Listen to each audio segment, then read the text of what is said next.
ധന്യ, ബംഗ്ലാദേശുമായി ബന്ധപ്പെട്ട് കുറേയധികം വാർത്തകൾ വന്നു. നമ്മൾ കുറച്ച് മുൻപും ഒരു വാർത്ത ചെയ്തിട്ടുണ്ടായിരുന്നു. ബംഗ്ലാദേശിലെ ചില ആഭ്യന്തര പ്രശ്നവുമായി ബന്ധപ്പെട്ടും അവിടെ സംഭവിക്കുന്ന കാര്യങ്ങൾ, ഹിന്ദു ന്യൂനപക്ഷങ്ങളെ ആക്രമിക്കുന്ന കാര്യങ്ങളൊക്കെ. പക്ഷേ യൂനുസിൻ്റെ നേതൃത്വത്തിലുള്ള ഗവൺമെൻറ്റിന് അവിടുത്തെ ജമാഅത്തെ ഇസ്ലാമി മൗദൂദിസ്റ്റുകളുടെ ഭരണത്തിന് വലിയ തിരിച്ചടി വരുന്നു എന്നുള്ളതാണ് ഏറ്റവും പുതിയ വാർത്തകൾ വരുന്നത്. അവരുടെ ഈ ഒരു ഭാഗത്ത് ഇവരുടെ മതവെറി കൊണ്ട് ആളുകളെല്ലാം കൊല്ലുകയും ക്ഷേത്രങ്ങൾ തകർക്കുകയും പൂജാരിയെ കൊല്ലുകയൊക്കെ ചെയ്യുന്നത് ഒരു ഭാഗത്ത് നടക്കുന്നുണ്ട്. മറുഭാഗത്ത് അരാക്കൻ ആർമി കയറി പൊട്ടിക്കുന്നുണ്ട്. ഇതിനിടയിൽ ഇവരുടെ ഭക്ഷണങ്ങൾ തീരുന്ന അവസ്ഥയുണ്ട്, എല്ലാം ഉണ്ട്. പക്ഷേ അതല്ലാതെ സാമ്പത്തികമായി ആകെ അത്തപ്പതനം വരുന്ന ഒരു അവസ്ഥയിലേക്ക് ബംഗ്ലാദേശ് എത്തുന്നു. ബംഗ്ലാദേശിലെ ഒരു സർവനാശം ഞാൻ ഉദ്ദേശിക്കുന്നത് സാമ്പത്തികപരമായ ഒരു സർവനാശത്തിലേക്ക് പോകുന്നു എന്നാണ് മനസ്സിലാക്കുന്നത്. എന്തൊക്കെയാണ്?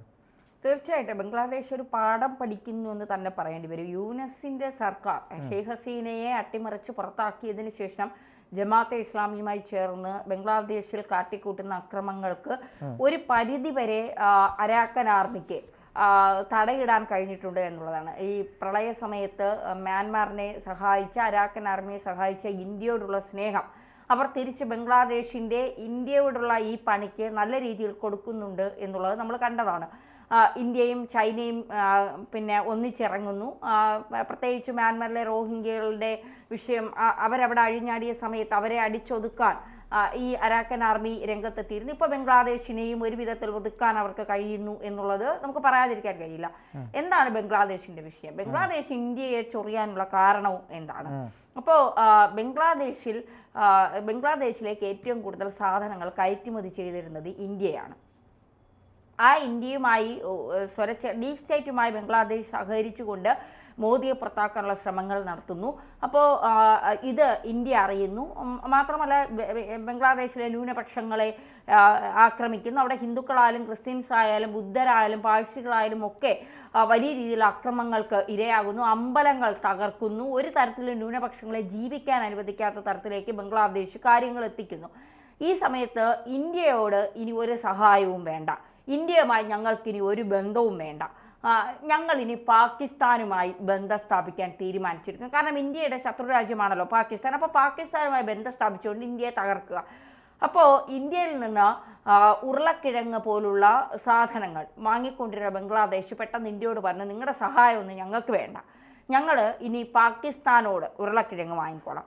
പാകിസ്ഥാനിലേക്ക് ചെന്നപ്പോഴാണ് അറിയുന്നത് പാകിസ്ഥാൻ തന്നെ കൈനീട്ടുന്നത് ഇന്ത്യയോടാണ്.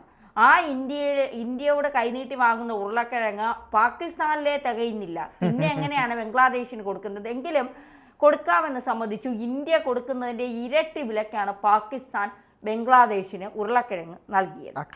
ആ കഴപ്പ് അങ്ങ് ബംഗ്ലാദേശിന് മാറിക്കിട്ടി. മാത്രമല്ല യാത്രാ ചിലവും വളരെ കൂടുതലാണ്. അവിടെ തന്നെ അടിമുടി തേഞ്ഞു. ഡിസംബർ 17 കൂടി പാകിസ്ഥാനിലെ അരിയുടെ ലഭ്യത കുറഞ്ഞു. അവിടെ കൊടും പട്ടിണിയായി. അപ്പോൾ ഇന്ത്യയുടെ കാല് പിടിക്കാൻ വന്നു. എങ്ങനെയെങ്കിലും ഞങ്ങളുടെ ഈ ദാരിദ്ര്യമൊന്ന് മാറ്റിത്തരണം, ജനങ്ങളൊക്കെ പട്ടിണിയായി മരിക്കാൻ പോകുന്നു, കൂട്ടമരണത്തിലേക്കാണ് പോകുന്നത്, ഞങ്ങളെ സഹായിക്കണമെന്ന് പറഞ്ഞുകൊണ്ട് 50,000 ടൺ അരിയാണ്, മെട്രിക് ടൺ അരിയാണ് ഇന്ത്യ നൽകാം എന്ന് പറഞ്ഞു. കാരണം ഇന്ത്യയെ സംബന്ധിച്ചിടത്തോളം ആരുടെയും വേദന, യൂനസിനെയും അവിടുത്തെ ജമാഅത്തെ ഇസ്ലാമികളൊക്കെ പട്ടിണി കിടന്ന് മരിച്ചാലും ഇന്ത്യയെ സംബന്ധിച്ച് അതൊരു വലിയ വിഷയമല്ല. പക്ഷേ അവിടെയുള്ള ജനങ്ങൾ ഇന്ത്യയെ സംബന്ധിച്ച് വലിയ വിഷയമാണ്. അവർ ബംഗ്ലാദേശികളാണെങ്കിലും മുസ്ലിങ്ങളാണെങ്കിലും ഹിന്ദുക്കളാണെങ്കിലും ക്രിസ്ത്യാനികളായാലും അത് ഇന്ത്യയെ വേദനിപ്പിക്കുന്ന കാര്യമാണ്. അതുകൊണ്ട് ഇന്ത്യ പറഞ്ഞു അരി തരാം, ദാരിദ്ര്യം മൂലം ആരും മരിക്കേണ്ട എന്നുള്ളത്, സാധാരണക്കാർ മരിക്കേണ്ട എന്നുള്ളത്. അതുകൊണ്ട് ഇന്ത്യ കൈയഴിഞ്ഞ് സഹായിച്ചു എന്നുള്ളതാണ്. ഇപ്പോൾ ബംഗ്ലാദേശിനെ അലട്ടുന്ന ഏറ്റവും വലിയ പ്രശ്നമെന്ന് പറയുന്നത് അവിടെ ഈ പണപ്പെരുപ്പം കൂടുന്നു എന്നുള്ളതാണ്. ബംഗ്ലാദേശിൽ ഇതുവഴി ഈ പണപ്പെരുപ്പം മൂലം നഷ്ടമായിരിക്കുന്നത് 2 ലക്ഷം കോടി രൂപയുടെ നഷ്ടമാണ് സംഭവിച്ചിരിക്കുന്നത്. അതായത് ഈ ഏകദേശം ഈ ഷെയ്ഖ് ഹസീന പോയതിന് ശേഷം 17% പണപ്പെരുപ്പം അവിടെ കുതിച്ചുയർന്നത് എന്നുള്ളതാണ്. അത് വലിയ നഷ്ടത്തിലേക്കാണ് ബംഗ്ലാദേശിനെ കൊണ്ടുപോകുന്നത് എന്നാണ്. വ്യവസായ മേഖല തകർന്നു, ആളോഹരി വരുമാനം വലിയ രീതിയിൽ ഇടിവ് സംഭവിച്ചു. അപ്പോൾ ബംഗ്ലാദേശ് സാമ്പത്തികമായ പതനത്തിലേക്ക് പൊയ്ക്കൊണ്ടിരിക്കുന്ന ഒരു കാഴ്ചയാണ് കാണുന്നത്. അതായത് ഇസ്ലാമിക തീവ്രവാദികളെ അവർക്ക് ചെല്ലും ചെലവും കൊടുത്ത പാകിസ്ഥാൻ വളർത്തുന്നത് പോലെ വളർത്തുന്ന ബംഗ്ലാദേശിന് സാധാരണക്കാരുടെ വിശപ്പും വേദനയും മനസ്സിലാക്കാതെ ബംഗ്ലാദേശ് ഇസ്ലാമിക തീവ്രവാദികളെ വളർത്തുന്നു. പക്ഷേ ആ സമയത്ത് ബംഗ്ലാദേശിലെ സാധാരണക്കാരുടെ ജീവിതം വളരെ ദയനീയമായ അവസ്ഥയിലേക്കാണ് പൊയ്ക്കൊണ്ടിരിക്കുന്നത്. പെർ ക്യാപിറ്റ ഇൻകം എന്നാണ് നേരത്തെ പറഞ്ഞ പണപ്പെരുപ്പം വലിയ രീതിയിൽ കുതിച്ചുയരുകയാണ്. ഈ ഈ ഷെയ്ഖ് ഹസീന ഉണ്ടായിരുന്നപ്പോൾ 94% അതിർത്തികളിലൂടെയുള്ള കച്ചവട വരുമാനം ബംഗ്ലാദേശിൽ ഉണ്ടായിരുന്നത് 94%. ഇതിപ്പോൾ ഏറ്റവും വലിയ നഷ്ടത്തിലേക്ക് ഇടിഞ്ഞു താഴ്ന്നിരിക്കുന്നു എന്നുള്ളതാണ്. അതിർത്തികൾ തമ്മിലുള്ള കച്ചവടം അവസാനിച്ചു. ഈ വെസ്റ്റ് ബംഗാളിലേക്ക് വലിയ മേളകൾ നടക്കും. ആ സമയത്ത് ബംഗ്ലാദേശികൾ ഇവിടെ വന്ന് കച്ചവടം നടത്തി പോകുന്ന ഒരു കാഴ്ച ഉണ്ടായിരുന്നത് അവർക്ക് വലിയ വരുമാനം ഉണ്ടാക്കി കൊടുത്തു. ഇപ്പോൾ മമതാ ബാനർജി പറഞ്ഞു, ഇന്ത്യയോട് കളിച്ച സ്ഥിതിക്ക് ഇനിയിപ്പോൾ ഇങ്ങോട്ടേക്ക് വന്ന് കച്ചവടം നടത്തേണ്ട, അവിടെ നിന്നാൽ മതി എന്ന് പറഞ്ഞാൽ അത് സാധാരണക്കാരായ കച്ചവടക്കാർക്കേറ്റ വലിയ തിരിച്ചടിയും സാമ്പത്തികമായി ബംഗ്ലാദേശിനെ തകർക്കുന്ന കാര്യമാണ്. അപ്പോൾ അത് അതിർത്തികളിലുള്ള കച്ചവടം ഇന്ത്യ നിർത്തിച്ചു. കാരണം ഇന്ത്യയോട് ചൊറിഞ്ഞപ്പോൾ ഇന്ത്യക്ക് നിവൃത്തിയില്ലാതെ വന്നു എന്നുള്ളതാണ്. മാത്രമല്ല ഈ ബംഗ്ലാദേശിൻ്റെ നട്ടെല്ലെന്ന് പറയുന്നത് ടെക്സ്റ്റൈൽസ് ഇൻഡസ്ട്രിയാണ്. ഇവിടെ നിന്ന് കോട്ടൺ വസ്ത്രങ്ങൾ നമ്മൾ 35% കോട്ടൺ വസ്ത്രങ്ങൾ ബംഗ്ലാദേശിലേക്ക് കയറ്റി അയക്കുമ്പോൾ അവരവിടെ നിന്ന് തുണിയാക്കി നമുക്ക് തിരിച്ചു തരും.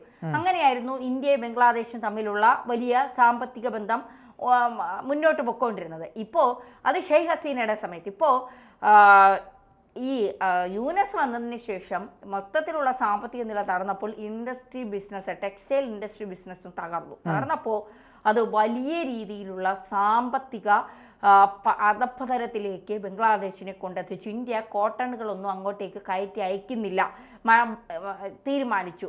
അത് കഴിഞ്ഞതിന് ശേഷം ഇന്ത്യ അത് യൂറോപ്യൻ രാജ്യങ്ങളിലേക്ക് അയക്കാൻ തീരുമാനിച്ചു. അവിടെ നിന്ന് ഉയർന്ന വിലയ്ക്ക് ഇവിടുത്തെ കോട്ടനുകൾ ഇതിലും ബംഗ്ലാദേശിന് കൊടുക്കുന്നേക്കാൾ ഉയർന്ന വിലയ്ക്ക് യൂറോപ്യൻ രാജ്യങ്ങൾ ഏറ്റെടുത്തതോടുകൂടി ഇന്ത്യക്ക് അധിക വരുമാനമാണ് അതിലൂടെ ഉണ്ടാകുന്നത്. അതായത് ഇന്ത്യയെ ചൊറിയാൻ ശ്രമിച്ചിട്ട് 2 ലക്ഷം കോടി രൂപയുടെ നഷ്ടമാണ് ബംഗ്ലാദേശിന് സംഭവിച്ചിരിക്കുന്നത് എന്നുള്ളതാണ്. ബംഗ്ലാദേശ് എല്ലാ മേഖലയിലെ സാമ്പത്തിക, വാണിജ്യ, കാർഷിക മേഖലകളിലുൾപ്പെടെ വലിയ രീതിയിലുള്ള ഇടിവ് ബംഗ്ലാദേശിന് സംഭവിച്ചിരുന്നു. ഇപ്പോൾ ഇവിടുത്തെ ബംഗ്ലാദേശിലെ എംപിമാരൊക്കെ പിന്നെ ഇന്ത്യയെ തകർക്കണം, ഇന്ത്യയെ പാഠം പഠിപ്പിക്കണം, ഇന്ത്യയിലെ പല സംസ്ഥാനങ്ങളും ബംഗ്ലാദേശിലേക്ക് കൊണ്ടുവന്ന് വിശാലമായ ബംഗ്ലാദേശ് ഉണ്ടാക്കണം എന്നൊക്കെയുള്ള അഭിപ്രായങ്ങൾ പറഞ്ഞ് പലരും അത് പറഞ്ഞത് മാത്രമേ ഓർമ്മയുള്ളൂ. പിന്നീട് ഫേസ്ബുക്കിൽ നിന്ന് അതൊക്കെ ഡിലീറ്റാക്കി ഓടുന്ന കാഴ്ചകൾ നമ്മൾ കണ്ടുകൊണ്ടിരിക്കുകയാണ്. അപ്പോൾ ബംഗ്ലാദേശ് പാഠം പഠിക്കാൻ ഇന്ത്യ സഹായിച്ചില്ല എങ്കിൽ ബംഗ്ലാദേശ് കൊടും പട്ടിണിയിലേക്കും സാമ്പത്തികമായ അടിത്തറ ഇല്ലാത്ത അധപ്പതനത്തിലേക്കും പോകും എന്നുള്ളതാണ് ഇപ്പോൾ ബംഗ്ലാദേശിൽ നിന്ന് പുറത്തു വരുന്ന വിവരങ്ങൾ. ഇത് ഇന്ത്യയെ സന്തോഷിപ്പിക്കുകയല്ല.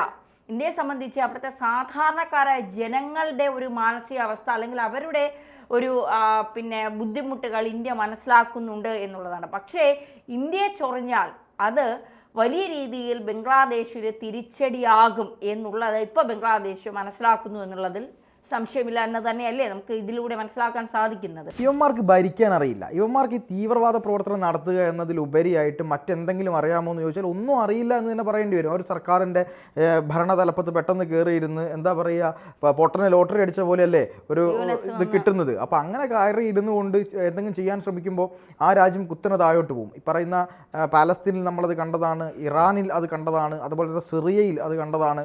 ഈ തുടങ്ങി ഏതൊക്കെ രാജ്യങ്ങളിൽ ഈ പ്രശ്നമുണ്ടോ, ഇവർ അധികാരത്തിലേറിയിട്ടുണ്ടോ, അവിടെ എല്ലാം ഇത് കണ്ടതാണ്.